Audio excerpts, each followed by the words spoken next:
Good evening. तो आज के আমরা ইতিহাসের মধ্যযুগের ভারত থেকে আরও গুরুত্বপূর্ণ 50টি এমসিকিউ নিয়ে হাজির।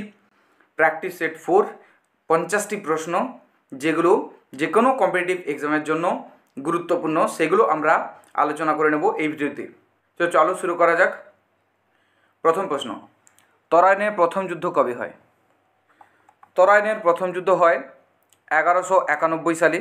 তরাইনের প্রথম যুদ্ধ মোহাম্মদ ঘুরি এবং পৃথ্বীরাজ চৌহান এই দুজনের মধ্যে হয়। এর মধ্যে জিতে যায় কে? পৃথ্বীরাজ চৌহান। তরাইনের প্রথম যুদ্ধে তাহলে হেরে গেল কে? না মোহাম্মদ ঘুরি। তো আমরা চলে যাচ্ছি পরের প্রশ্ন, তরাইনের দ্বিতীয় যুদ্ধ কবে হয়? তরাইনের দ্বিতীয় যুদ্ধ হয় ঠিক তার পরের বছর 1192 সালে। মোহাম্মদ ঘুরি ও পৃথ্বীরাজ চৌহান সেই একই দুজনের মধ্যে হয়। এখানে কিন্তু এবারে কিন্তু তরাইনের দ্বিতীয় যুদ্ধে জিতে যায় মোহাম্মদ ঘুরি। ভারতে প্রথম মুসলমান আক্রমণকারী ছিলেন কারা? ভারতে প্রথম মুসলমান আক্রমণকারী ছিলেন আরব। কারা? আরবরা। 712 খ্রিস্টাব্দে মোহাম্মদ বিন কাসিম তিনি প্রথম ভারত আক্রমণ করেন। তিনি প্রথম মুসলিম, প্রথম আরব মুসলিম যিনি ভারত আক্রমণ করেন। পরের প্রশ্ন, 712 খ্রিস্টাব্দে মোহাম্মদ বিন কাসিম যখন সিন্ধু দেশ আক্রমণ করেন তখন সেখানকার নরপতি কে? তখন সেখানকার নরপতি ছিলেন দাহির। দাহির কে ছিলেন দ্য রুলার অফ সিন্ধু প্রদেশের শাসক। তাহলে সিন্ধু প্রদেশের শাসক দাহির ছিলেন তখন যখন মোহাম্মদ বিন কাসিম 712 খ্রিস্টাব্দে সিন্ধু দেশ আক্রমণ করেন। তরাইনের প্রথম যুদ্ধে কে পরাজিত হন?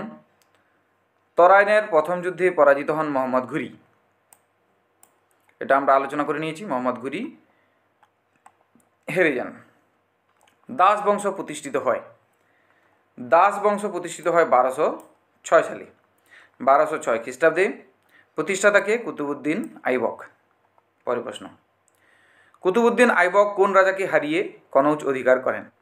কুতুবউদ্দিন আইবক জয়চাঁদকে, রাজা জয়চাঁদকে হারান, দিয়ে কনৌজ অধিকার করেন।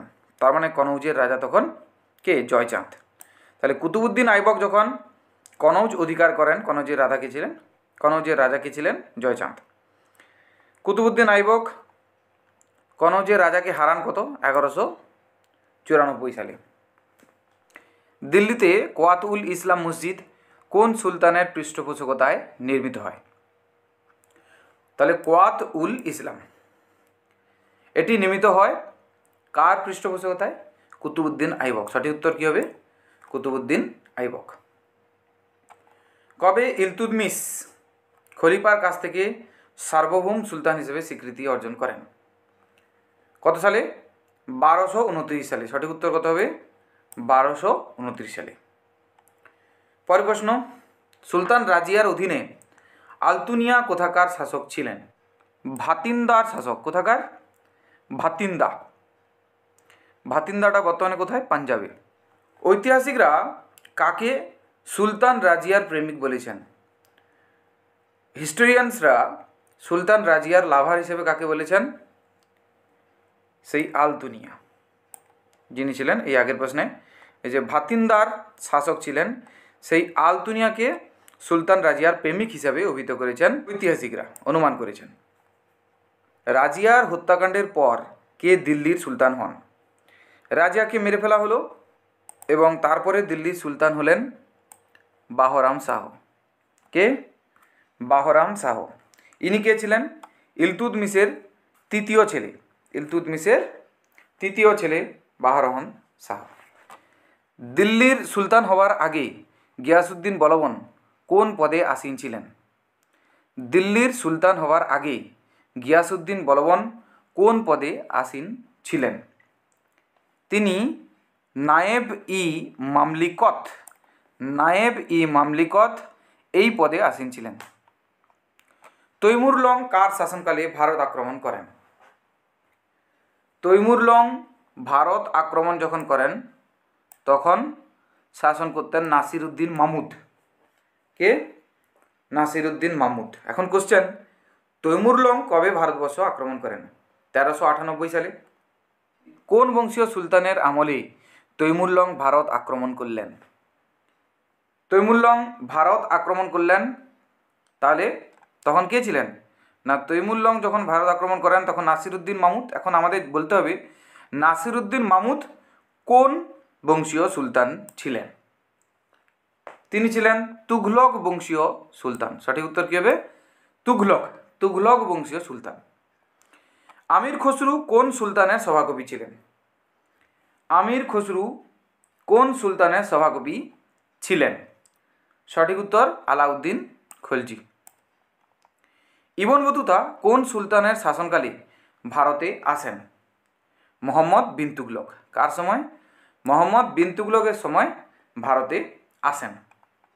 মোহাম্মদ বিন তুগলক কোন ধরনের মুদ্রা প্রবর্তন করেন? তিনি টঙ্কা নামে মুদ্রার প্রবর্তন করেন। আর একটা কোশ্চেন, টোকেন কারেন্সির প্রবর্তন করেন কে? তিনিও কিন্তু মোহাম্মদ বিন তুগলক। কবে খলজি বিপ্লব ঘটে? খলজি বিপ্লব ঘটে 1290 সালে। কবে? 1290 সালে খলজি রিভলিউশন। জালালউদ্দিন খলজি কোন সন্তকে হত্যার নির্দেশ দেন? তিনি সিধি মৌলাকে হত্যার নির্দেশ দেন।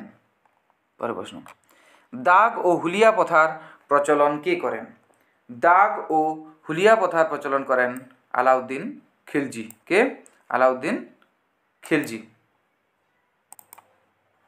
নেক্সট কোশ্চেন, দ্রব্যমূল্য নিয়ন্ত্রণ নীতি কে প্রচলন করেন? দ্রব্যমূল্য নিয়ন্ত্রণ নীতি প্রচলন করেন আলাউদ্দিন খলজি। কে? আলাউদ্দিন খলজি। তালিকোটার যুদ্ধ কবে হয়? তালিকোটার যুদ্ধ 1565 সালে হয় তালিকোটার যুদ্ধ। এই তালিকোটার যুদ্ধ কার কার মধ্যে হয়? না বিজয়নগর সাম্রাজ্য ও দাক্ষিণাত্যের সুলতানদের সম্মিলিত বাহিনী। বিজয়নগর সাম্রাজ্যের সঙ্গে দাক্ষিণাত্যের সুলতানদের সম্মিলিত বাহিনীর সঙ্গে তালিকোটার যুদ্ধ হয় 1565 সালে 23শে জানুয়ারি। তারিখ 23শে জানুয়ারি।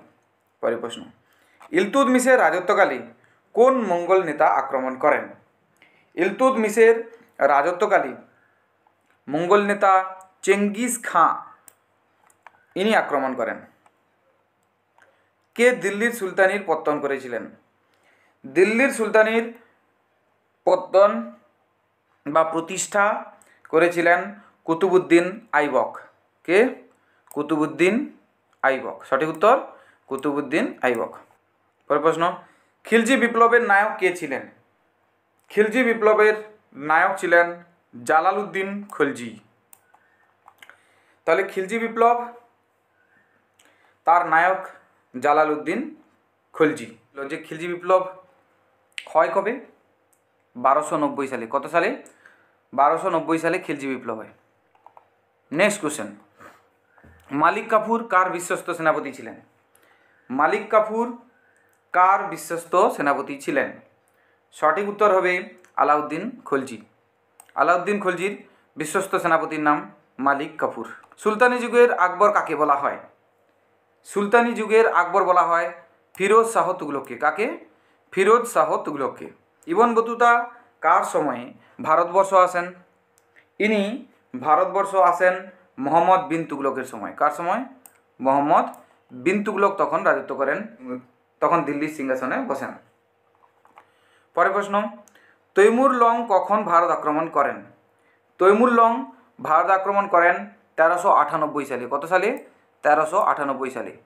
দাস বংশের প্রতিষ্ঠাতা কে? দাস বংশের প্রতিষ্ঠাতা কুতুবউদ্দিন আইবক। সঠিক উত্তর কুতুবউদ্দিন আইবক। দিল্লির সুলতানদের মধ্যে সেকেন্দার বা আলেকজান্ডার উপাধি নেন কে? দেখো এখানে সেকেন্দার বলা হয়েছে, পরীক্ষায় আসতে পারে সিকান্দার ই সানি, এটাও আসতে পারে। দ্বিতীয় আলেকজান্ডার, এটাও আসতে পারে। তো দ্বিতীয় আলেকজান্ডার হোক বা সিকান্দার ই সানি হোক বা আলেকজান্ডার হোক, এই কোশ্চেনটা যদি আসে যে এই উপাধি কে নেন? আলাউদ্দিন খলজি। সঠিক উত্তর কী হবে? আলাউদ্দিন খলজি। কে বিজয়নগরকে পৃথিবীর শ্রেষ্ঠ নগর বলেছেন?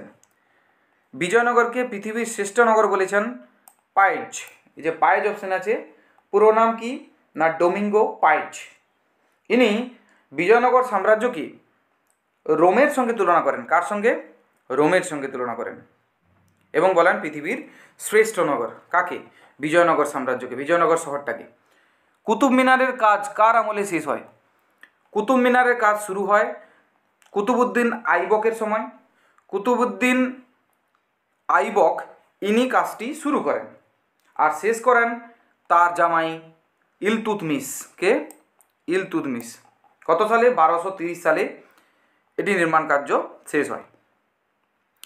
তাহলে 1230 সালে এর নির্মাণ কার্য শেষ হয়। আলাই দরওয়াজা কার আমলে নির্মিত হয়? আলাই দরওয়াজা নির্মিত হয় আলাউদ্দিন খলজি। তাহলে আলাউদ্দিন, আলাই দরওয়াজা আলাউদ্দিন খলজি।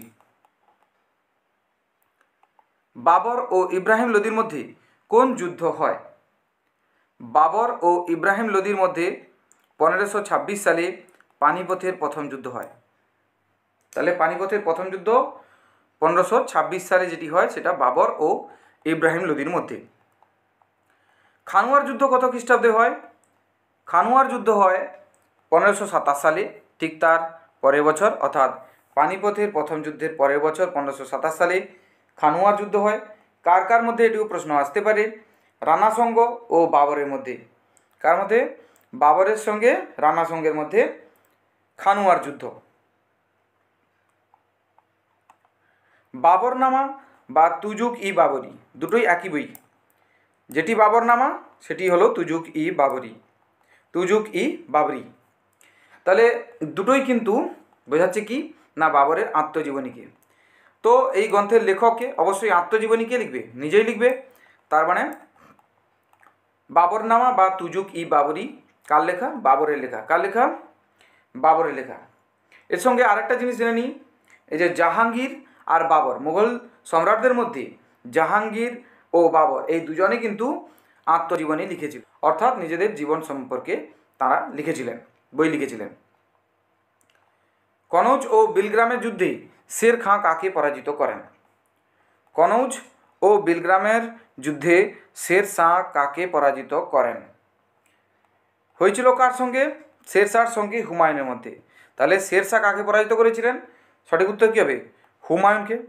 কাকে তাহলে? হুমায়ুনকে। হুমায়ুনকে পরাজিত করেন। বিলগ্রামের যুদ্ধ, কনৌজ বা বিলগ্রামের যুদ্ধ হয়েছিল কবে? 1540 সালে। শের শাহ শাসনকার্যের সুবিধার জন্য তার সাম্রাজ্যকে কটি সরকারে বিভক্ত করেন? শের শাহ শাসনকার্যের সুবিধার জন্য তার সাম্রাজ্যকে মোট 47টি সরকারে ভাগ করেন। পাট্টা ও কবুলিয়ত কে প্রচলন করেন? শের শাহ। পাট্টা ও কবুলিয়ত প্রচলন করেন শের শাহ। হুমায়ুনের বিশ্বস্ত সেনাপতির নাম কি? হুমায়ুনের বিশ্বস্ত সেনাপতি ছিলেন বৈরাম খাঁ। পরে আকবর যখন নাবালক হিসেবে রাজ্যের দায়িত্ব নেবেন তখন তার অভিভাবক হিসেবে বৈরাম খাঁকে নিয়োগ করা হবে। পানিপথের দ্বিতীয় যুদ্ধ কবে হয়েছিল? পানিপথের দ্বিতীয় যুদ্ধ হয়েছিল 1526 সালে, সেটা পানিপথের প্রথম যুদ্ধ। পানিপথের দ্বিতীয় যুদ্ধ যেটা হয়েছিল 1556 সালে। কত সালে? 1556 সালে। কার কার মধ্যে? আকবর ও হিমুর মধ্যে। কে জিতে যায়? অবশ্যই পানিপথের দ্বিতীয় যুদ্ধে আকবর জিতে যায়। পরের প্রশ্ন, হলদিঘাটের যুদ্ধ আকবরের সঙ্গে কবে হয়? আকবরের সঙ্গে কবে হলদিঘাটের যুদ্ধ হয়? হলদিঘাটের যুদ্ধ হয় 1576 সালে। দেখো 1556 সালে পানিপথের দ্বিতীয় যুদ্ধ, তার সঙ্গে 20 যোগ করো, তাহলে 56, 66, 76, তাহলে তার ঠিক 20 বছর পরে হলদিঘাটের যুদ্ধ হয়। এখন কোশ্চেন, হলদিঘাটের যুদ্ধ কার কার মধ্যে হয়? দেখো আকবরের সঙ্গে তো হবে, এটা বলাই গেছে। আর কে? না হচ্ছে রানা প্রতাপ সিং ছিলেন। তাহলে আকবরের হয়ে লড়েছিলেন মানসিংহ, আর সেদিকে প্রতিপক্ষ ছিলেন রানা প্রতাপ। হলদিঘাটের যুদ্ধ 1576 সাল। হলদিঘাটের যুদ্ধ আকবরের সঙ্গে কার হয়? দেখো কোশ্চেনটা পরে কোশ্চেন আছে, তাহলে রানা প্রতাপ সিংহের সঙ্গে। পরের প্রশ্ন, দিন ই ইলাহি নামে ধর্মের প্রবর্তক কে? দিন ই ইলাহি নামে ধর্মের প্রবর্তক মানে দিন ই ইলাহি ধর্ম চালু করেছিলেন বা প্রবর্তন করেছিলেন কে? সমস্ত প্রকার ধর্মকে সম্মিলিত করে তার সমন্বয়ে আকবর একটি নতুন ধর্ম চালু করেছিলেন যার নাম দিন ই ইলাহি। তাহলে আকবর চালু করেছিলেন। দিন ই ইলাহি ধর্মের প্রবর্তন কবে করেছিলেন? 1582 সালে। কবে? 1582 সালে। দিল্লির শেষ সুলতান কে? দিল্লির শেষ সুলতান ইব্রাহিম লোদি। কে? ইব্রাহিম লোদি। ইব্রাহিম লোদির সঙ্গে বাবরের পানিপথের প্রথম যুদ্ধ হয়, সেখানে বাবর জিতে যায় আর ইব্রাহিম লোদি হেরে যায়। লোদি বংশের শেষ সুলতান বলা যেতে পারে, আবার দিল্লির শেষ সুলতানও বলা যেতে পারে। পরের প্রশ্ন, পানিপথের দ্বিতীয় যুদ্ধ কাদের মধ্যে সংগঠিত হয়?